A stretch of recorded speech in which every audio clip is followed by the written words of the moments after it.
Hola, muy buenos días. El día de hoy les vamos a estar hablando de los bienes por su servidora Pamela Concepción Gómez Delgado y mi compañero Julio César de Jesús de la materia de Derecho del sexto L. Vamos a empezar a definir qué es una cosa y qué es un bien. Una cosa es un objeto que se puede percibir por medio de los sentidos, ya sea un zapato que lo podemos ver, lo podemos oler, lo podemos tocar. Eso es una cosa, el que nosotros lo podamos percibir, podamos verlo, podamos sentirlo y saber que está ahí. ¿Qué es un bien? Un bien es toda cosa susceptible de apropiarse. Podemos tener puedo volver a poner el ejemplo de un zapato, ese puede ser un bien, una casa, un terreno. Es cualquier cosa que yo me pueda apropiar de él, que yo pueda ser dueña de él. Bueno, y dentro de ahí vienen los bienes en sí mismos, que es solo por su existencia. En estos tenemos los corpóreos y los incorpóreos. Los corpóreos son los que pueden ser percibidos por los sentidos. Les digo, solo por su existencia física. En este caso puede ser un electrodoméstico. Vamos con los incorpóreos, que estos solo pueden ser percibidos por medio de la inteligencia. En este caso podemos decir que podemos poner como ejemplo un crédito o los derechos. Los derechos sabemos que existen y sabemos que tenemos derechos, sabemos que tenemos que respetarlos y que también deben de respetar nuestros derechos. En este caso pues percibimos con nuestra inteligencia el saber que están ahí. Al igual que un crédito de dinero, un préstamo, sabemos que está ahí y sabemos que tenemos una responsabilidad, el pagarlo, porque es por medio de nuestra inteligencia, por sentido común, según puedan cambiarse por otros. En esta entran los fungibles y los no fungibles. En este caso los fungibles son aquellos que pueden ser sustituidos por otros, de la misma especie, cantidad y calidad. En este caso podemos poner ejemplo unos zapatos o ropa. Yo puedo comprar unos zapatos y en dado caso que no sea mi talla, no me queden o me vengan rotos o no me hayan durado lo que debían de durar, puedo ir a cambiarlos a la tienda por el mismo modelo y el mismo precio. O también puedo cambiar de modelo, pero que siga teniendo la misma cantidad de lo que me costó. Eso es ser un bien fungible, que yo pueda sustituirlo y cambiarlo debido a un defecto. Luego de ahí pasamos a los no fungibles, que estos no son susceptibles de sustituirse, ya sea en virtud de que tienen una individualidad propia. En esta podemos poner como un ejemplo una obra de arte. Yo no puedo ir a cambiar una obra de arte porque pues es una sola. En este caso el autor sí puede replicar la obra, pero no va a ser la misma. O sea, no se puede cambiar y no se puede sustituir. Pueden haber otras obras más, pero no va a ser la misma. Como tercer punto tenemos a los según se extingan por su uso. En este entran los consumibles y los no consumibles. En los bienes consumibles son aquellos que se consumen en el primer uso. En un claro ejemplo que puede ser es la comida. En un momento que se compre, se come. Una fruta también, podemos comprarla y la podemos comer en el momento. Que son bienes que se adquieren y se deben de consumir en el primer uso para que no se echen a perder. Luego de ahí tenemos los bienes no consumibles, que son aquellos que sí se consumen, pero tienen un tiempo prolongado. Tenemos como ejemplo, podemos poner como ejemplo un sofá. Un sofá sí lo vamos a consumir, sí lo vamos a usar, pero pues va a pasar mucho tiempo para que se eche a perder. O se empieza a cascarear, se empieza a pelar, se le empieza a salir el relleno o algo. O sea, es un bien que no es consumible porque aunque lo uses en ese momento, va a pasar mucho tiempo para que se eche a perder. En el caso de los bienes consumibles, pues no es así. O sea, tú tienes que consumirlo antes de que se eche a perder y ya no sirva. En cambio, los no consumibles pues tienen un tiempo muy prolongado de existencia. Bueno, en este caso pasamos a la segunda posibilidad de dividirlos en partes. En este tenemos los divisibles y los indivisibles. En los divisibles pues son aquellos que pueden ser reducidos en partes sin que se altere su forma, su esencia o su valor. Les puedo poner el ejemplo de un pedazo de pan. Tenemos un pedazo de pan que podemos dividirlo en partes y no va a perder su valor. O sea, va a servir para comerse y para repartir, pero no va a perder el valor, o sea, va a seguir siendo un pan. En los indivisibles son aquellos que no pueden ser partidos física o intelectualmente. En esto podemos poner de ejemplo un terreno o una pintura original. En este caso yo no puedo partir y dividir una pintura porque pues ya no va a ser una pintura original. Igual un terreno no lo puedo partir, no lo puedo dividir porque va a perder su forma, va a perder su esencia y va a perder su valor. En este caso no puede ser partido físicamente. Y luego pasamos con los bienes según su composición. En esto tenemos los simples y los compuestos. En los simples son aquellos que no se pueden dividir.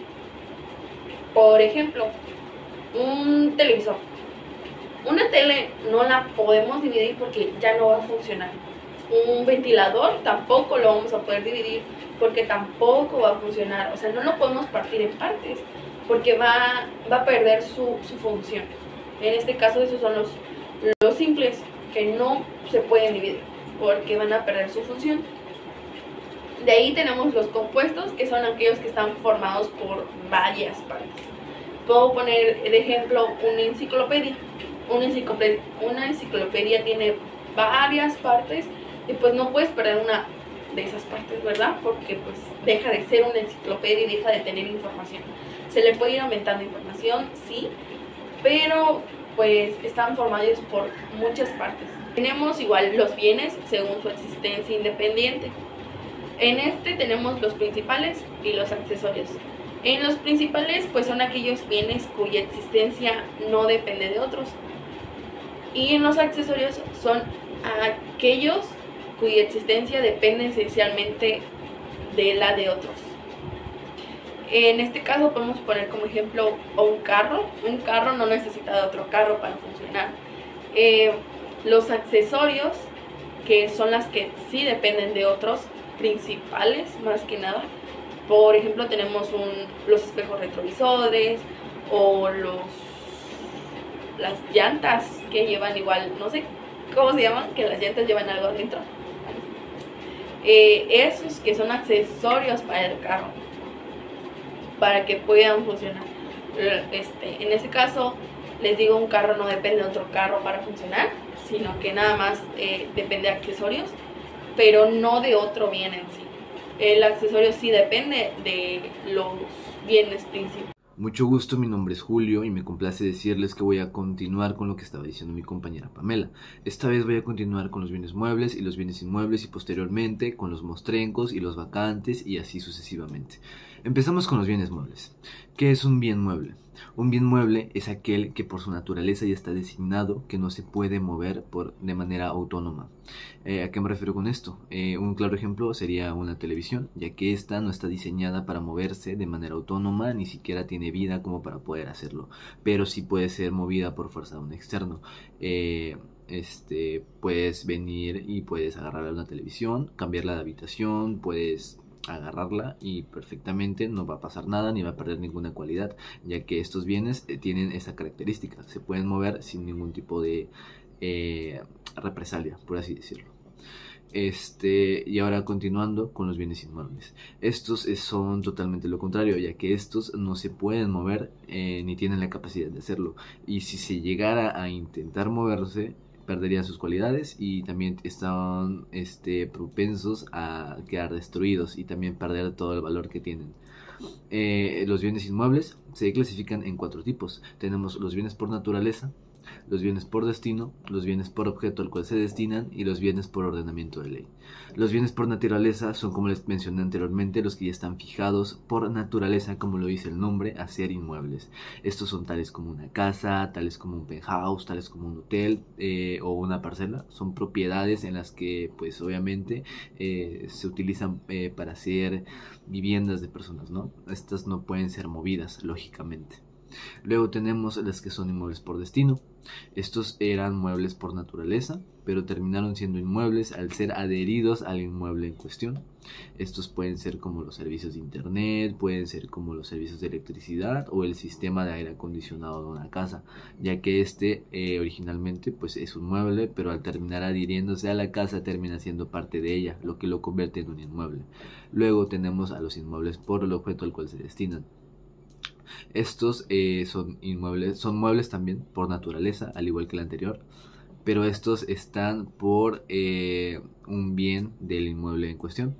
Estos pueden ser una maquinaria de una fábrica o también el ganado en un establo.